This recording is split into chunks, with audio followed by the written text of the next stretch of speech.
미국의 학자들이 미국의 역사를 연구하면서 미국 역사에 공헌한 사람들을 뽑아서 그 출신지를 조사해 봤어요.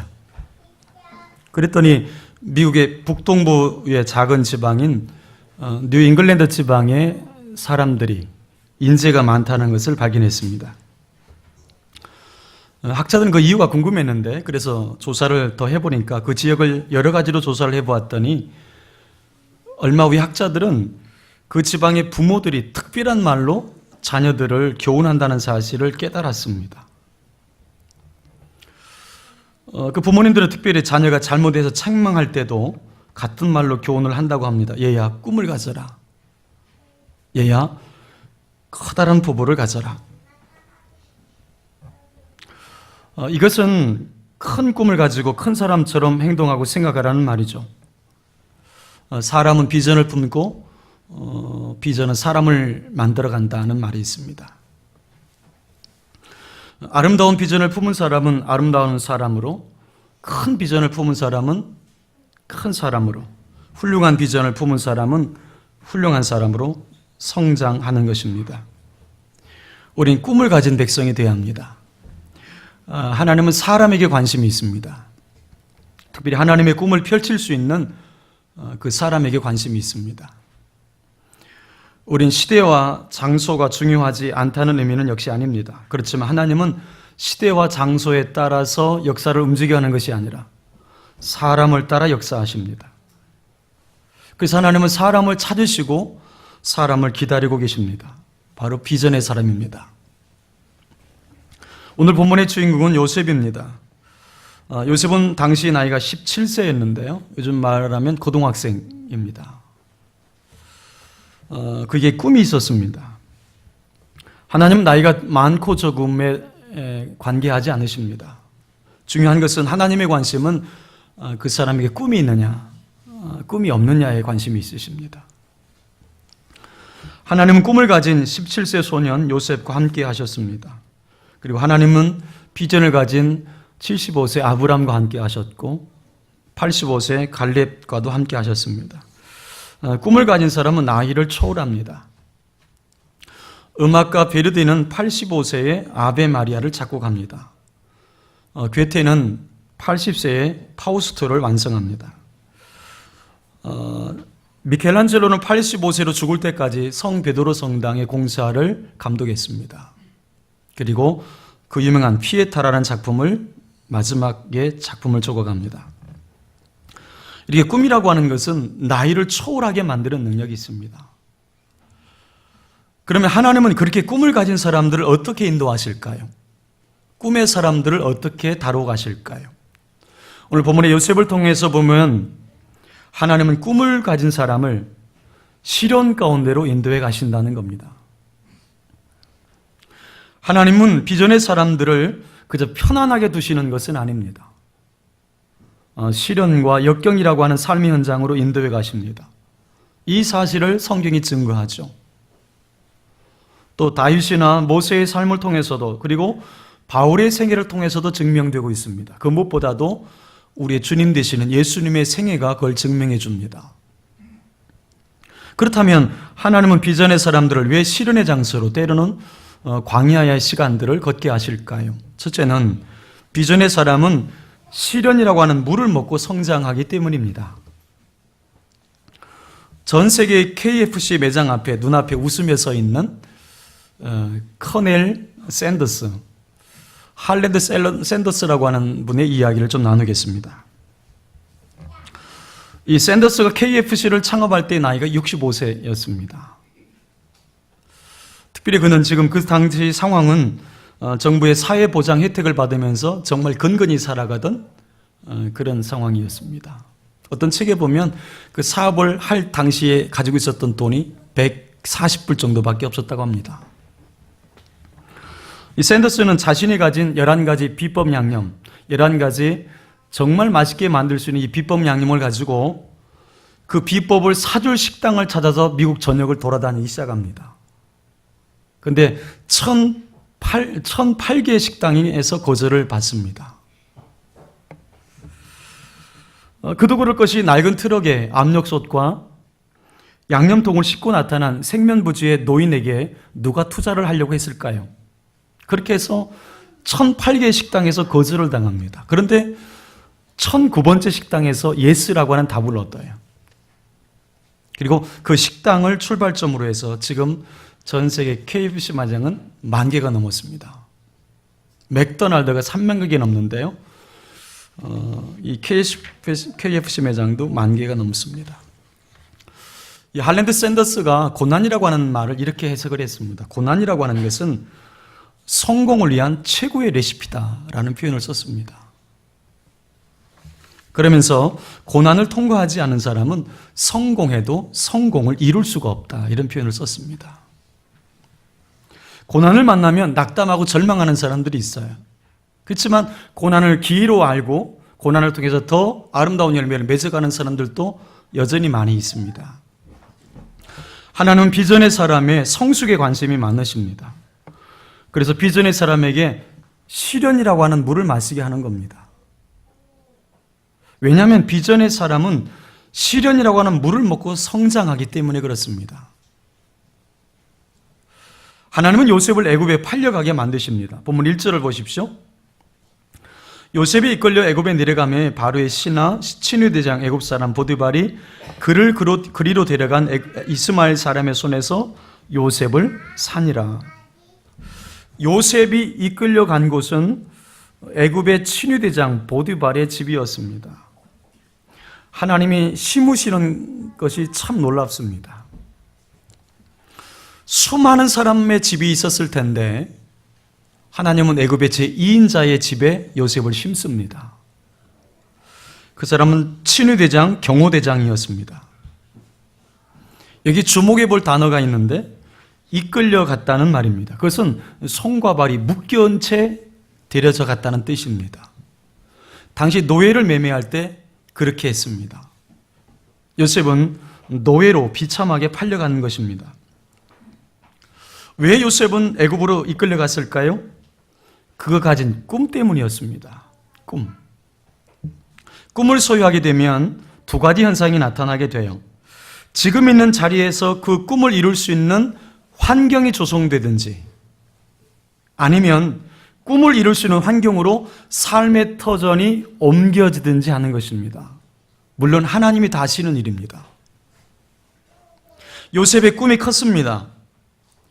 요셉이 살던 가나안은 요셉의 꿈을 감당할 수 없었어요.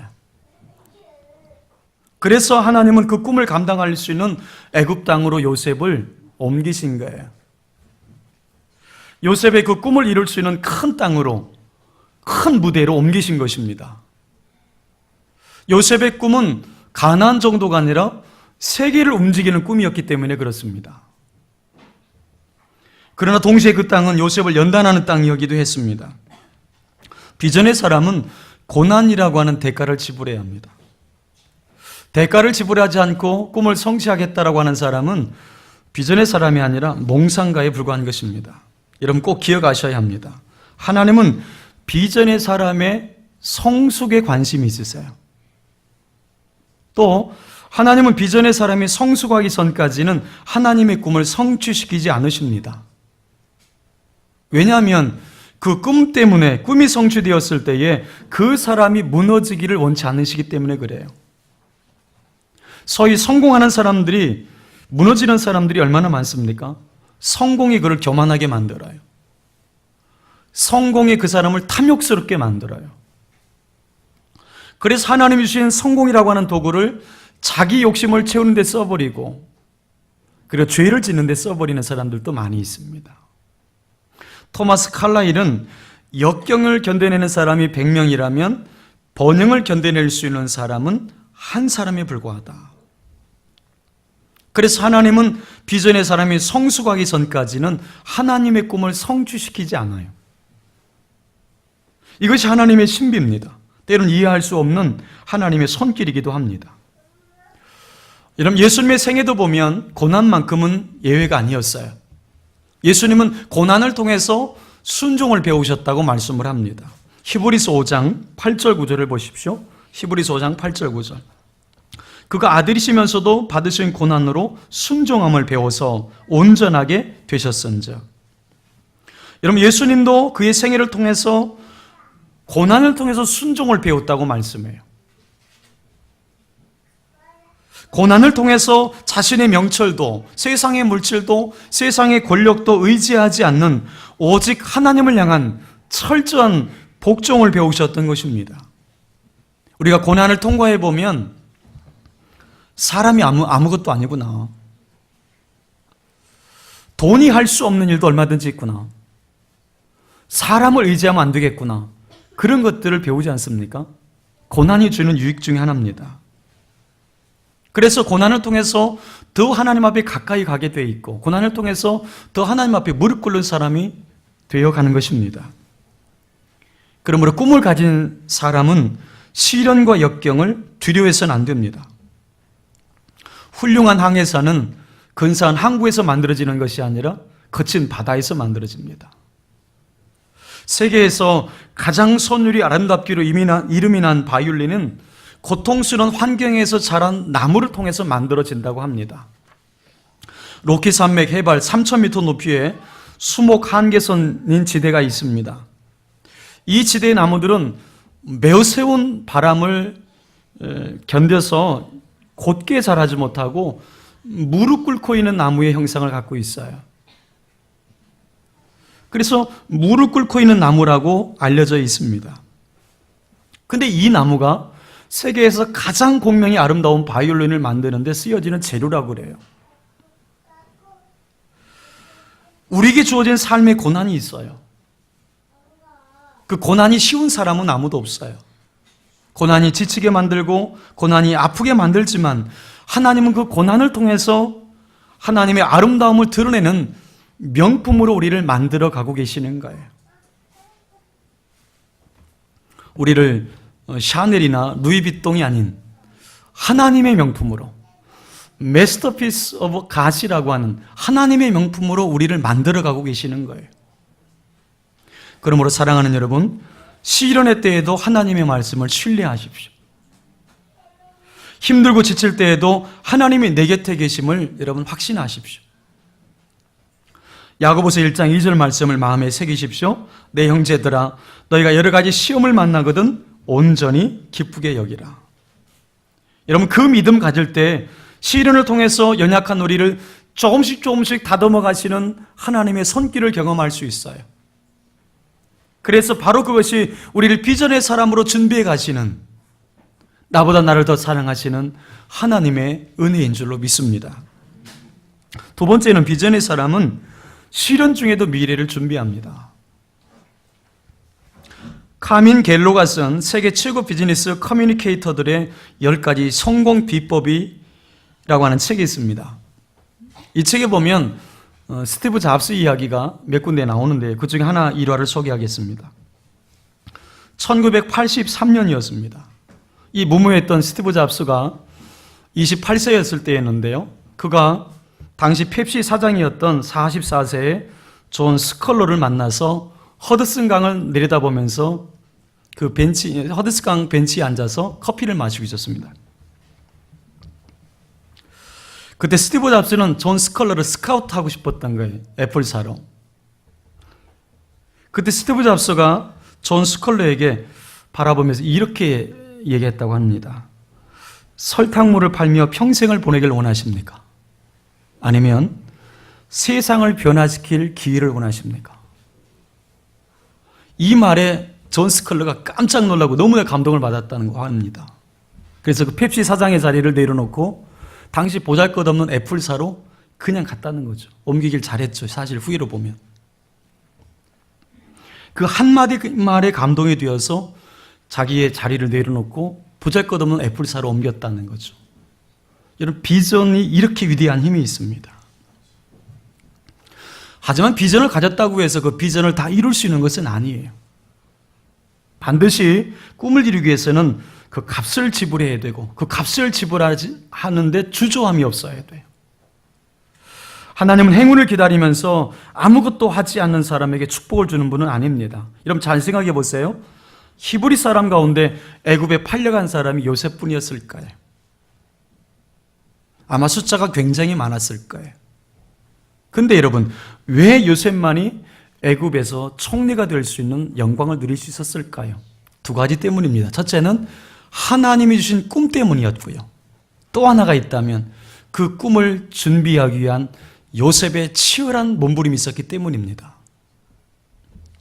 여러분, 진부한 얘기지만 성공이라고 하는 것은 주어진 삶에 성실하고 그리고 자신의 일에 대한 열심히 노력한 대가로 얻어지는 것입니다.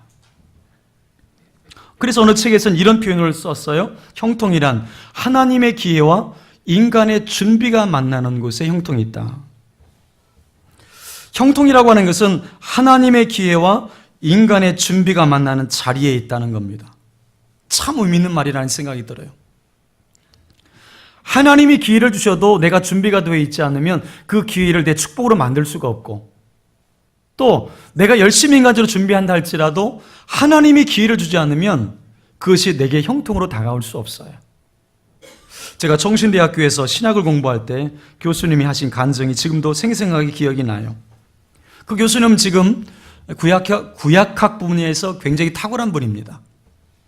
근데 처음부터 그러셨던 건 아니었죠.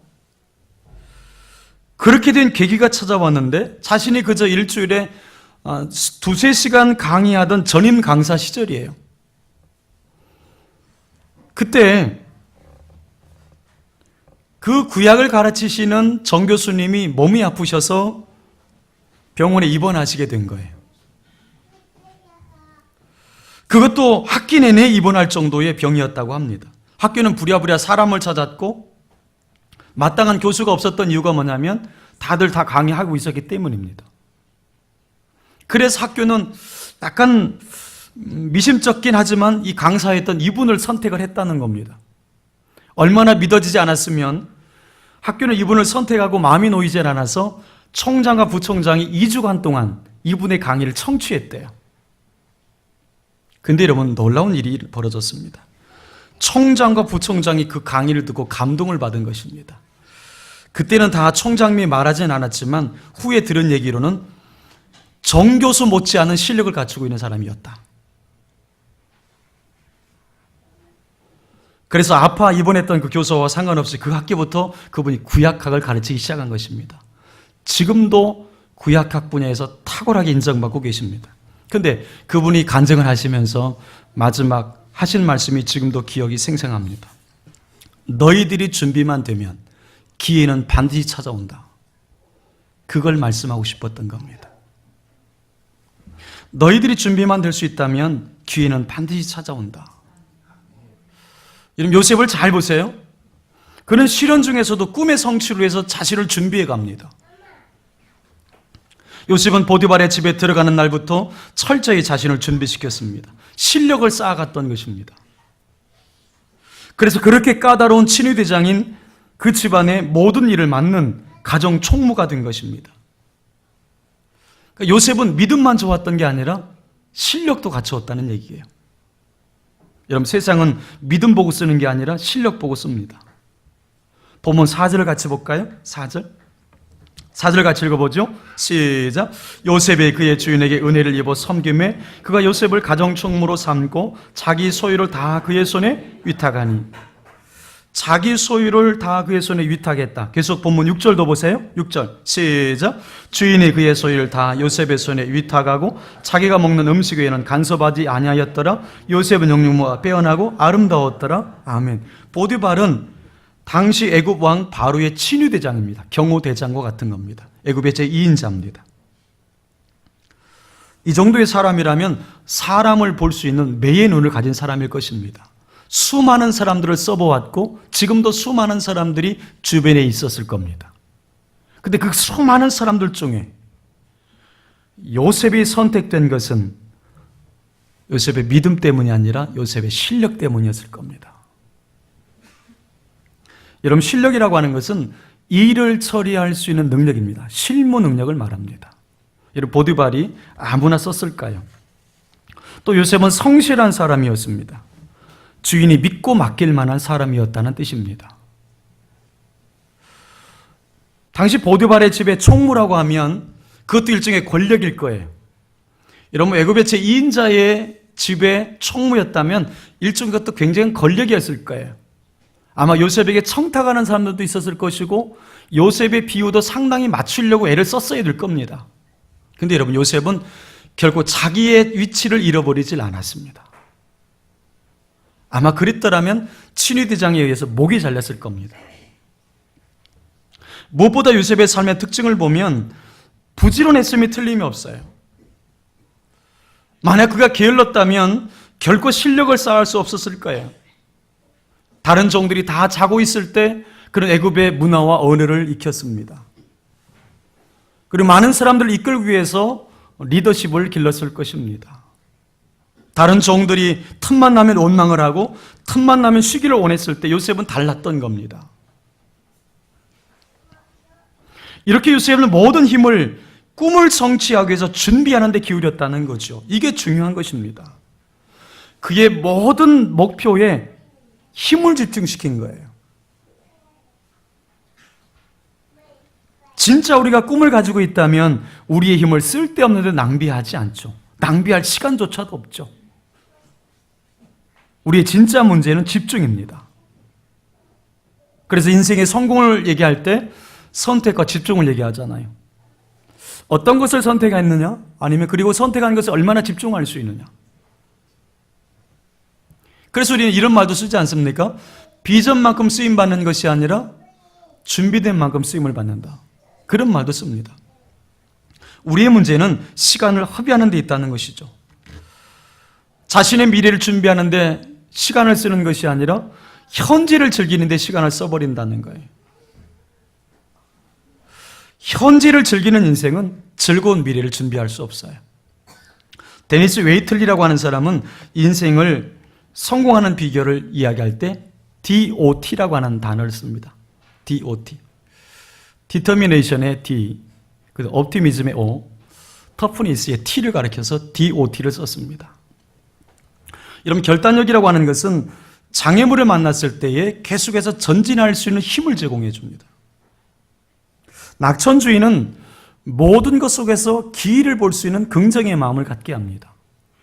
마지막 강인함은 결단력과 낙천주의가 시들해졌을 때 우리가 계속 나갈 수 있는 회복력을 제공해 줍니다. 놀랍게도 요셉에게는 이 세 가지가 갖춰져 있었다는 점이에요. 오늘 우리에게도 이런 것이 필요한 것입니다. 사랑하는 여러분, 머뭇거리지 말고 믿음의 결단력을 갖춰가십시오. 그리고 하나님께서 여러분 안 속에 주시는 모든 상황 속에서 하나님 안에서 낙천주의자가 되십시오. 모든 것을 긍정적으로 바라볼 수 있고 모든 것 속에서 기회를 볼 수 있는 눈을 가지셔야 합니다. 그리고 성령 안에서 강인함을 갖추셔야 합니다. 그럴 때 우리는 시련 중에서도 우리 자신에게 주신 그 꿈을 향해서 끊임없이 준비해 가면서 전진해 갈 수 있을 줄로 믿습니다. 마지막 세 번째는 비전의 사람은 시련 중에도 형통할 수 있습니다. 요셉은 보디발의 집에서도 형통했습니다. 비록 노예였지만 하나님의 형통을 경험합니다. 보면 2절 3절을 같이 보겠습니다. 2절 3절. 여호와께서 요셉과 함께 하심으로 그가 형통한 자가 되어 그 주인 애굽 사람의 집에 있으니 그의 주인이 여호와께서 그와 함께 하심을 보며 또 여호와께서 그의 범사에 형통하게 하심을 보았더라. 한 번 형통보다 더 중요한 것이 있죠. 형통한 사람이 되는 겁니다. 형통한 사람이 되면 형통은 그림자처럼 따라오게 돼 있는 거죠. 요셉은 형통한 자가 되었습니다. 어떻게 형통한 자가 되었을까요? 하나님이 함께 하셨기 때문입니다. 형통한 자를 어떻게 정의할 수 있을까요? 그는 하나님이 함께하는 사람입니다. 하나님께서 함께 하신다라고 하는 것은 하나님이 그의 인생의 자원이 되신다는 뜻입니다. 하나님이 함께 하신다라고 하는 것은 그의 모든 인생 속에 하나님이 기회가 되어주신다는 뜻입니다. 그래서 하나님이 함께하는 사람은 세상에 감당치를 못합니다. 하나님이 함께하는 가정, 하나님이 함께하는 회사, 누가 감당할 수 있을까요? 여러분, 하나님이 함께했던 다니엘도 당대 세계를 주물렀던 절대 권력자 느부갓네살도 하나님이 함께하는 다니엘을 두려워했어요. 그런데 요셉은 하나님이 함께하심을 언제 경험합니까? 고통의 현장에서 경험해요. 요셉이 아버지 야곱과 함께 있을 때에는 하나님이 보이지 않았어요. 그의 눈에는 아버지만 보였어요. 근데 곁에 아버지가 없을 때, 아버지 야곱이 그의 눈에서 사라질 때 하나님이 보이기 시작해요. 이것이 고난의 축복입니다. 여러분, 그래서 우리가 부모된 우리가 가장 중요한 선택 중에 하나가 뭐냐면, 여러분, 자녀가 성인이 되면 곁에서 떠나줄 수 있어야 된다는 거예요. 애들 학교를 졸업시켜 주었으면 부모는 자녀 곁을 떠나야 합니다. 아멘을 안 하시는데 떠나셔야 돼. 자녀들이 곁에 있기를 원해도 떠나셔야 돼. 그래야 그 자녀가 하나님을 깊이 만납니다. 믿음이 자랍니다. 고난을 통해서, 인생의 경험들을 통해서 혼자 서는 법을 배웁니다. 그러면서 깊은 인생으로 살아가게 되는 겁니다. 여러분, 자녀가 부모와 동행하면 안 됩니다. 부모는 하나님과 동행해야 됩니다. 그걸 부모는 도와주셔야 돼요. 요셉도 아버지를 떠났을 때에 하나님의 임재를 체험해요. 고난이 없으면 결코 경험할 수 없었던 그 하나님의 임재를 요셉이 경험하게 된 것입니다. 이 사실을 요셉만 한 게 아니에요. 그의 주인인 보디발이 동일하게 봤습니다. 3절을 보세요. 3절. 그의 주인이 여호와께서 그와 함께 하심을 보며 또 여호와께서 그의 범사에 형통하게 하심을 보았더라. 여러분, 자 보세요. 하나님께 인정받았던 요셉, 근데 주인 보디발에게도 인정을 받았다는 거죠. 여러분, 이 균형이 굉장히 중요해요. 특별히 크리스찬에게는 이 균형이 굉장히 중요해요. 하나님에게도 인정을 받고 여러분이 다니고 있는 직장 상사에게도 인정을 받으셔야 되는 거예요. 목사에게도 인정을 받고 사장에게도 인정을 받아야 돼. 이 균형이 매우 중요합니다. 요셉이 지금 그랬다는 겁니다. 또 요셉은 혼자만 형통한 것이 아니라 요셉 때문에 보디발의 가정에 복이 임해요. 본문 5절을 보십시오.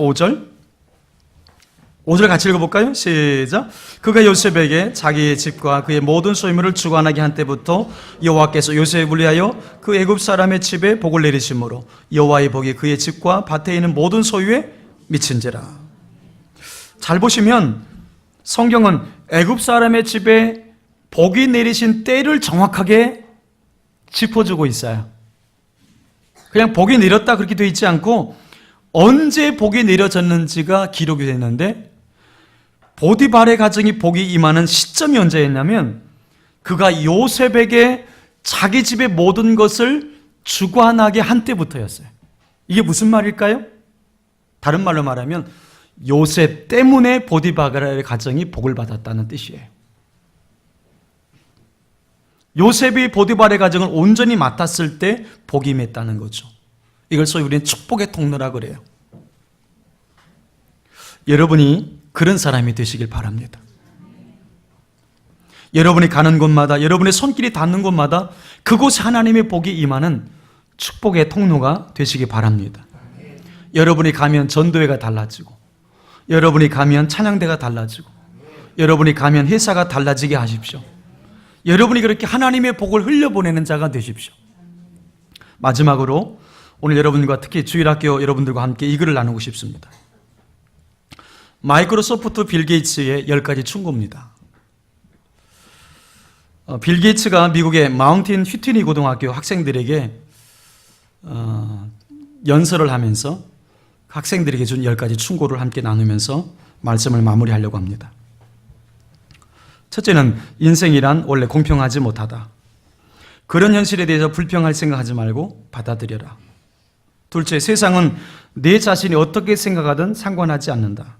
세상은 나를 기다려주지 않는다. 내가 만족하다고 느끼기 전에 무언가를 성취해서 보여주기를 기다리고 있다.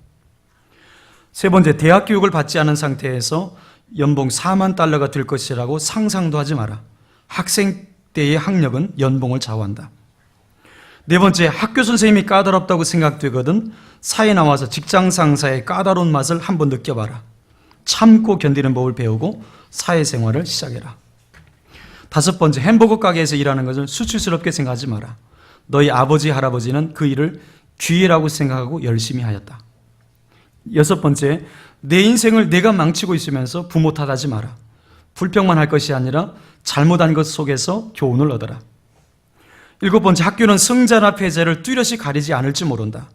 어느 학교에서는 낙제 및 퇴학을 없애고 쉽게 가르치고 있다는 것을 잘 알고 있다.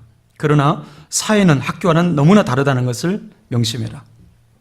여덟 번째, 인생은 학기처럼 구몬되어 있지 않고 여름방학이라는 것은 아예 있지도 않다.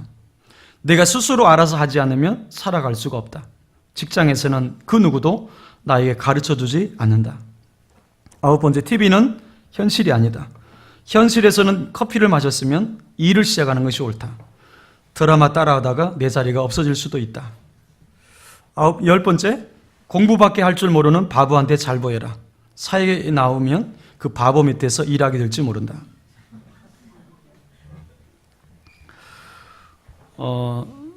10가지 내용 하나하나가 사실은 굉장히 의미가 있어 보입니다.